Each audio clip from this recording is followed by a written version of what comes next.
Medicover hospitals ఇప్పుడు financial district లో ఇండియాలోనే ఎత్తైన మరియు అడ్వాన్స్డ్ టెక్నాలజీతో మార్చి 12న తెలంగాణ ముఖ్యమంత్రి గౌరవశ్రీ రేవంత్ రెడ్డి గారిచే గొప్ప ప్రారంభోత్సవం.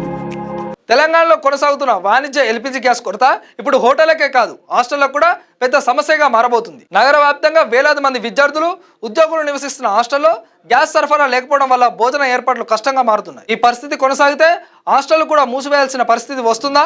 ఈ గ్యాస్ సంక్షోభం ఎవరిపై ఎంత ప్రభావం చూపుతుంది? వివరాలు చూద్దాం.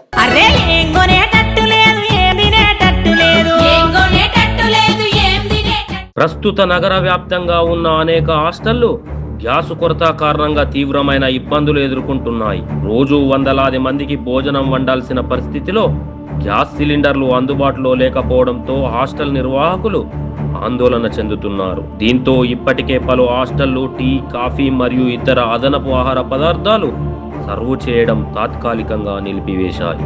గ్యాస్ సరఫరా తిరిగి సాధారణ స్థితికి వచ్చిన తర్వాత ఈ సేవలు మళ్ళీ ప్రారంభిస్తామని హాస్టల్ నిర్వాహకులు చెబుతున్నారు. కానీ గ్యాస్ కొరత ఇంకొన్ని రోజులు కొనసాగితే పరిస్థితి మరింత కఠినంగా మారే అవకాశం ఉంది. హాస్టల్ యాజమాన్యాల ప్రకారం ఇంకా వారం రోజుల పాటు గ్యాస్ కొరత కొనసాగితే హాస్టళ్లను కొనసాగించడం కష్టమవుతుందని అంటున్నారు. భోజనం తయారు చేయడానికి అవసరమైన గ్యాస్ లేకపోతే విద్యార్థులు మరియు ఉద్యోగులకు భోజనం అందించడం అసాధ్యమవుతుందని చెబుతున్నారు. అలాంటి పరిస్థితుల్లో కొన్ని హాస్టళ్లు తాత్కాలికంగా మూసివేయాల్సిన పరిస్థితి కూడా రావచ్చని హెచ్చరిస్తున్నారు. ఈ గ్యాస్ కొరత ప్రభావం హాస్టల్కే పరిమితం కాదు. దీనివల్ల వేలాది మంది ఉపాధికి కూడా ప్రమాదంలో పడే అవకాశం ఉంది. హైదరాబాద్లో ఒక మధ్య తరహా హోటల్ దాదాపు 500 మందికి ప్రత్యక్షంగా మరియు పరోక్షంగా ఉపాధి కల్పిస్తుంది. హోటల్లో పనిచేసే వంట వాళ్ళు, సర్వర్లు, క్లీనింగ్ సిబ్బంది, సరఫరా సిబ్బంది, అలాగే ఫుడ్ డెలివరీ చేసే గిగ్ వర్కర్లు కూడా హోటళ్లపై ఆధారపడే పరిస్థితి ఉంది.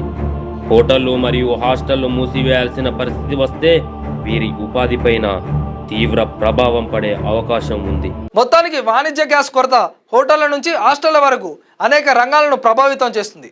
సమస్య త్వరగా పరిష్కారం కాకపోతే హైదరాబాద్లో ఆహార రంగం తీవ్ర సంక్షోభాన్ని ఎదుర్కొనే పరిస్థితి కనిపిస్తుంది.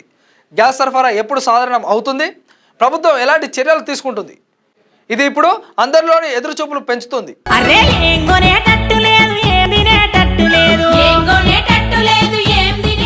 అధికారులు మీ సమస్యలను పట్టించుకోవట్లేదా? నెలల తరబడి మిమ్మల్ని ఇబ్బంది పెడుతున్నారా? మీ సమస్యకు ఎవరు స్పందించడం లేదా? అయితే ఆలస్యం చేయకుండా వెంటనే క్యూన్యూస్ కు కాల్ చేయండి. సంప్రదించాల్సిన నెంబర్లు 8143001981. మీ తరపున మేము బాధ్యత తీసుకొని మీ సమస్యను అధికారుల దృష్టికి తీసుకెళ్తాం. పబ్లిక్ వాయిస్, సామాన్యుడి ప్రశ్నాస్త్రం ప్రతి గురువారం ఉదయం 11 గంటలకు మీ క్యూన్యూస్ లో.